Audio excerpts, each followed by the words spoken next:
And now, ladies and gentlemen, I'd like to introduce the founder and CEO of Facebook, Mr. Mark Zuckerberg. Hey. Hey. Good morning, everyone. I want to thank President Kaczynski and Chairman Bustamante for inviting me to speak with you, be with you here this morning, and I want to thank all of you guys for joining us pretty early in the morning here. Later this month, my daughter, Max, will turn a year old. And, I'm looking out and I see a lot of parents here. And, I think one thing that we all know is that having a child changes a lot of things about your life. Right? For one thing, it takes pretty normal, everyday things like bath time and makes them a pretty major event in the house. It makes you unreasonably excited anytime your child says anything that sounds even remotely like your name. But most importantly, it reminds us that we need to do everything that we can to make sure that our children, and children everywhere, can grow up in a world that is much, much better than our world today. Right? It's a reminder not to just get stuck in the day-to-day, but to focus on things that are really going to matter over the long term when your kids are grown up. Now, I'm an engineer, and a big part of the engineering mindset is this idea that you can take any system in the world and make it much, much better than it is today. Right? Whether not just software or hardware, but also organizations or companies, an education system, a healthcare system, governments, anything. You can take any system and make it a lot better than it is today. And that's what I want to talk about today. Daring to do great things and then sharing the prosperity with everyone.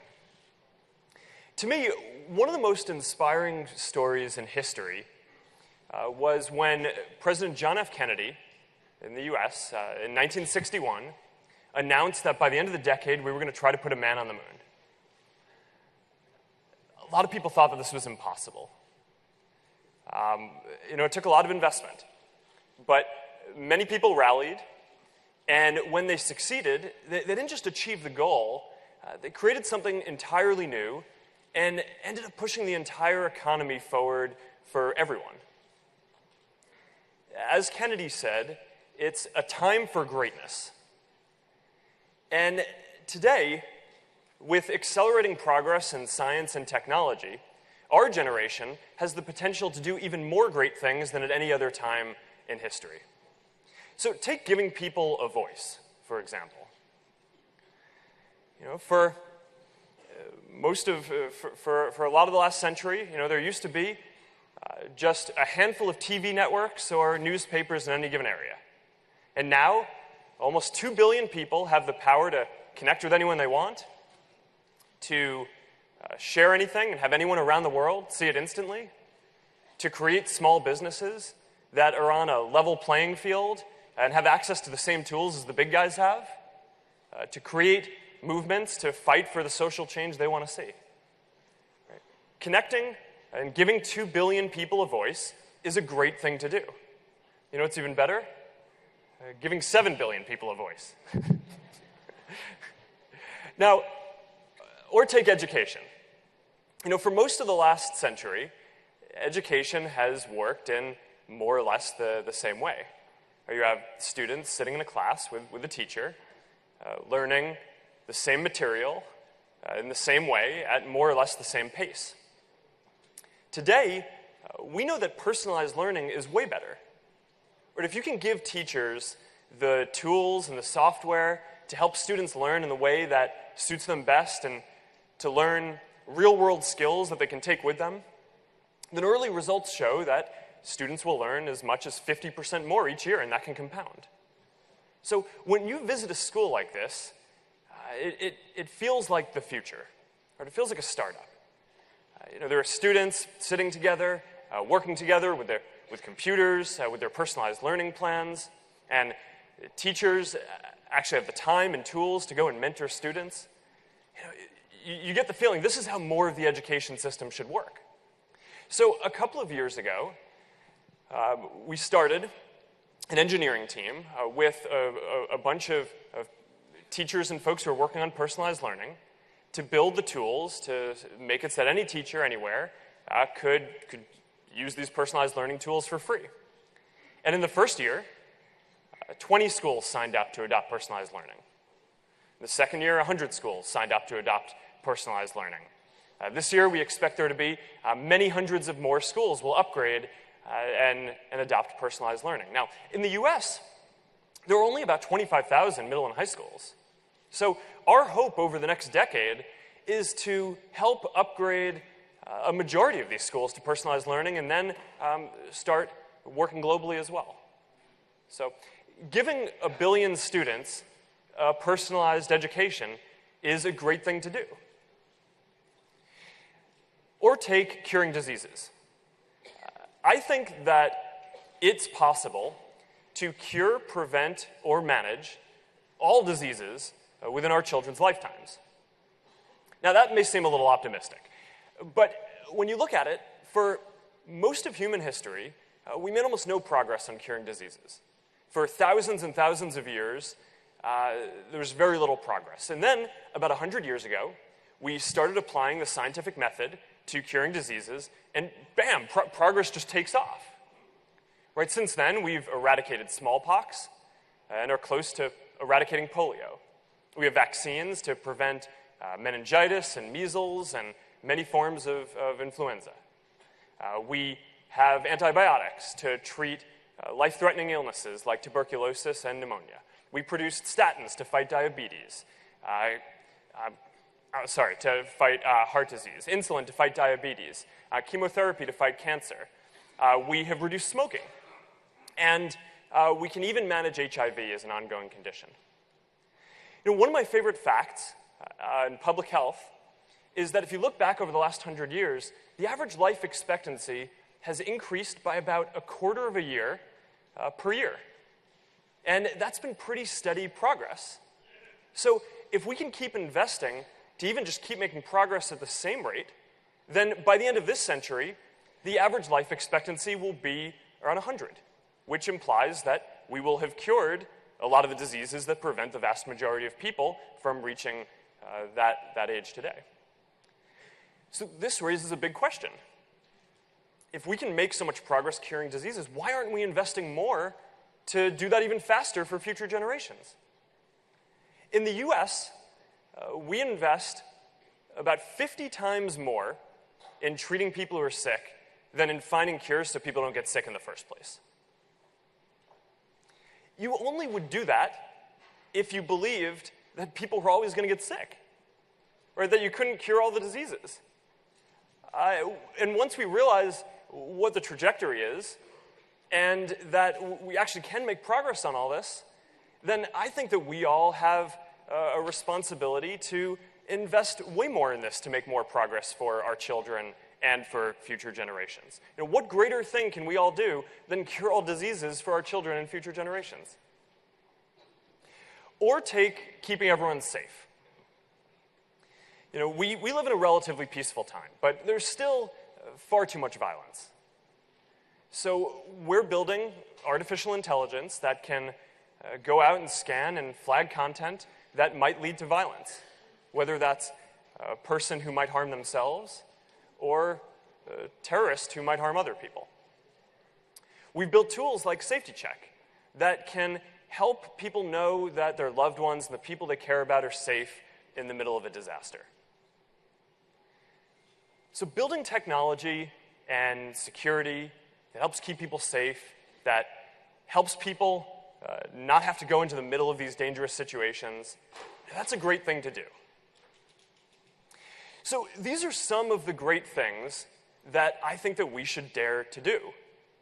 Now, I'm optimistic about all this, but as an engineer, I'm also realistic about how hard it's going to be. We can work to give people a voice, but we also need to do our part to stop the spread of hate and violence and misinformation. We can build artificial intelligence to fight terrorism, but we also need to make sure that we protect people's privacy.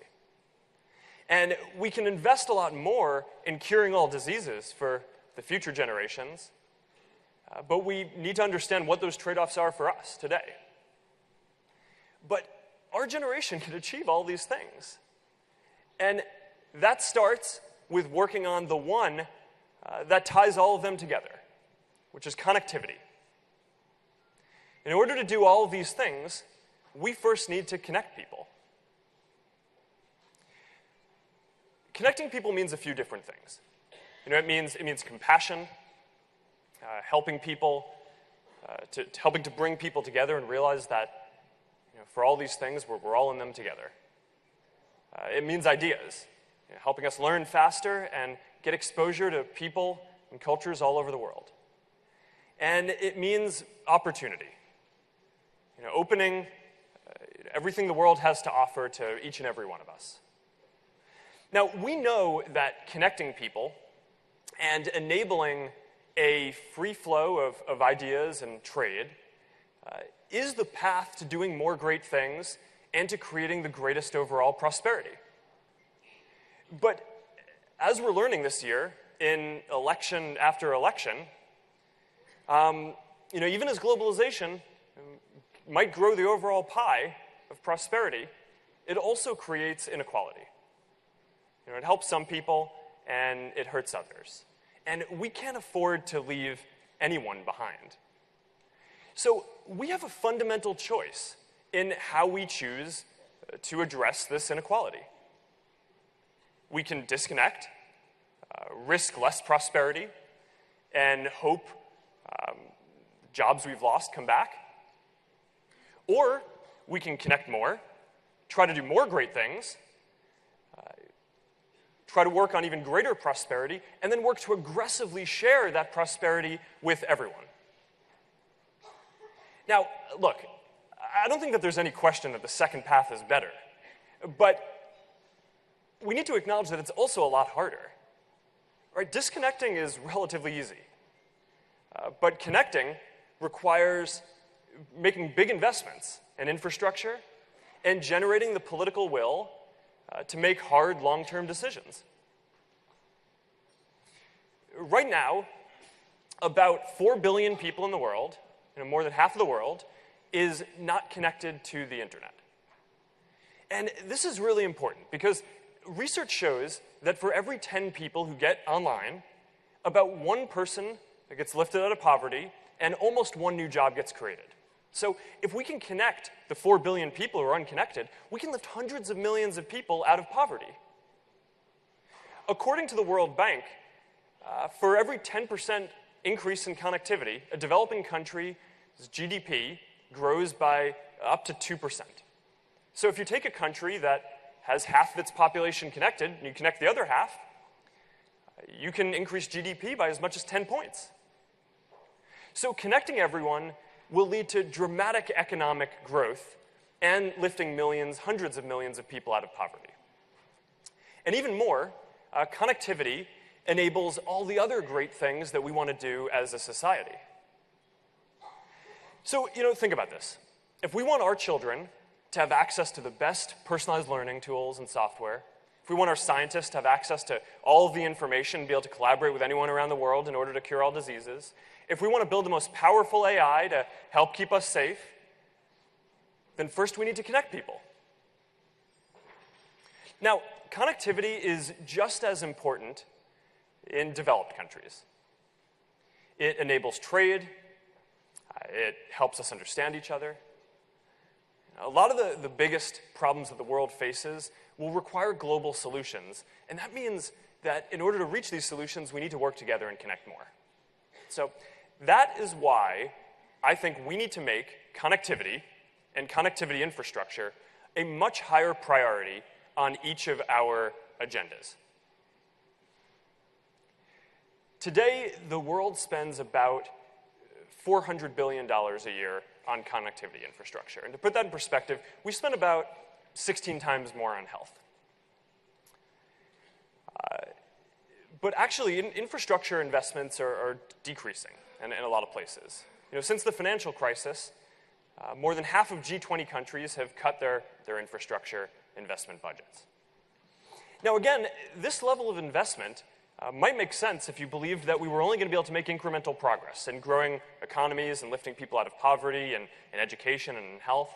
But once we realize that we can do great things, right, that we can give a personalized education to all children, that we can cure all diseases for future generations, and that connectivity is the key enabler to do those things, then I think that we should be making this a much higher priority on our agenda than it is today. So today, there are three main barriers that are preventing people from connecting, and we can fix them all. The first is availability, right? The idea is you might have a phone, but there's no network around you to connect to. That's about 1.5 billion people around the world. The second is affordability, right? So there may be a network around you, but you can't afford either to buy a phone or to connect to the network. And that's about another 1 billion people.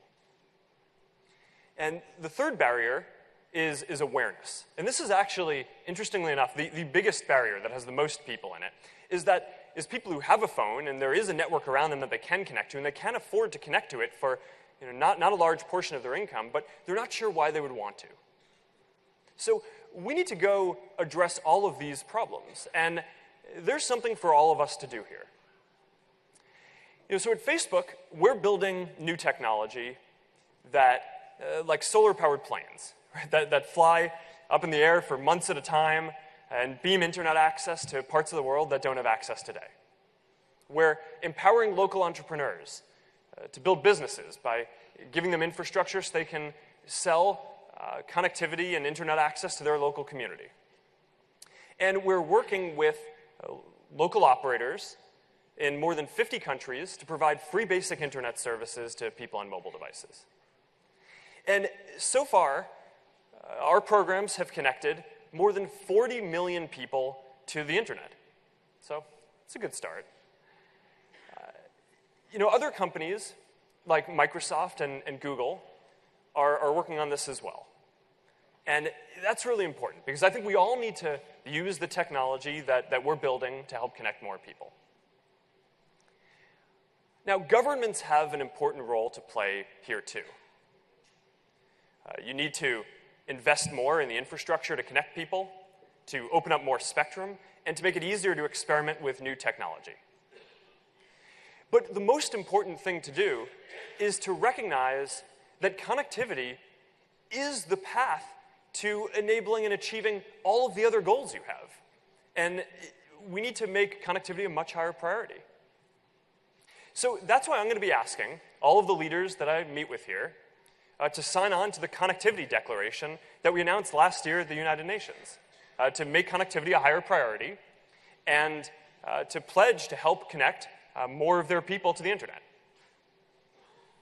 Now, connecting everyone isn't going to be quick or easy, but if we make the right decisions and the right investments now, we can connect billions of more people in the next decade.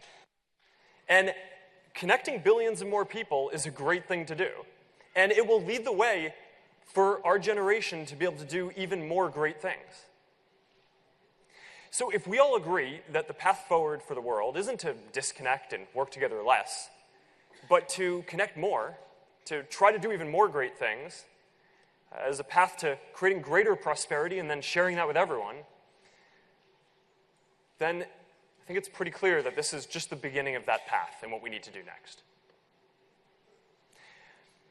In August, I met a young woman named Mariana Costa. She lives right here in Lima. And a couple of years ago, she founded a startup called La Laboratoria that helps women from low-income backgrounds train to become web developers. Her mission is to go out and find talent where no one else is looking. And Mariana says that most of the women who show up and join her program have no idea their potential going in. But within a few weeks, they're building their first web app, their first apps, and within months, They're engineers who are ready to join the workforce. And today, more than 70% of the women who have gone through La Laboratoria are employed. Mariana says that they're an example of what's possible, that they're changing not only their lives, but they're changing their whole communities and their cities. And she says that the ultimate goal is to change entire countries for the better. Now, talent is equally distributed around the world. But today, opportunity isn't. And I don't know what the women who went through Mariana's program will go on to do. But I do know that if we work to give more people around the world access to all of the opportunities of the internet, then all of our children will live in a much safer, healthier, and more prosperous world when they grow up. That's a future where we dare to do great things and work to aggressively share the prosperity with everyone in the world. That is a future that I'm excited to work with all of you to build. Thank you.